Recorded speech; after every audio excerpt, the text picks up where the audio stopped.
মন্দির, কিন্তু লেক টাউনের মন্দিরটা একবার দর্শকদেরকে আমরা দেখাবো। আর সেখান থেকে তুলিকা রয়েছেন আমাদের সঙ্গে। তুলিকা, সেখানকার কি ছবি, কি প্রস্তুতি চোখে পড়ছে?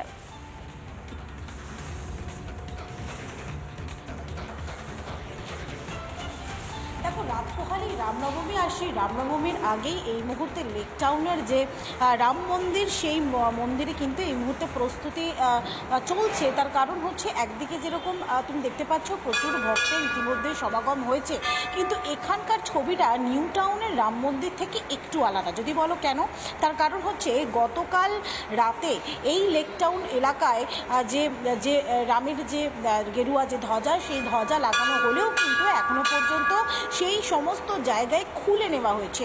এই মুহূর্তে গতকাল রাতে যারা তারা এসেছিলেন, ফ্ল্যাগ লাগিয়েছেন, আমি তাদের সাথে একটু কথা বলার চেষ্টা করব। তার কারণ হচ্ছে, গতকাল রাতে আপনারা বিভিন্ন জায়গায় দেখা গেছে যে ফ্ল্যাগ লাগাতে লেক টাউন এলাকায়, কিন্তু আজ যখন সকালবেলা আমরা ঘুরলাম, কোনো জায়গায় একটা ফ্ল্যাগও দেখা গেল না।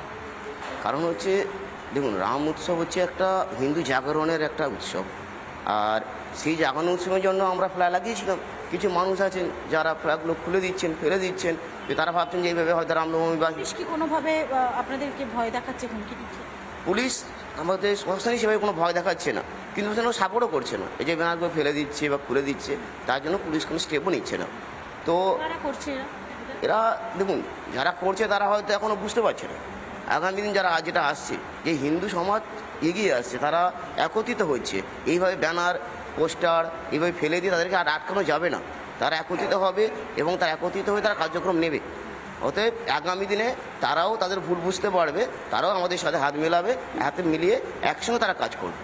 কিন্তু তারই সঙ্গে ইতিমধ্যেই যেরকমভাবে একদিকে আপনারা রামনবমীর যে প্রস্তুতি, কালকে তো একটা প্রস্তুতি রয়েছে, আপনাদের কি কর্মসূচি রয়েছে কালকে?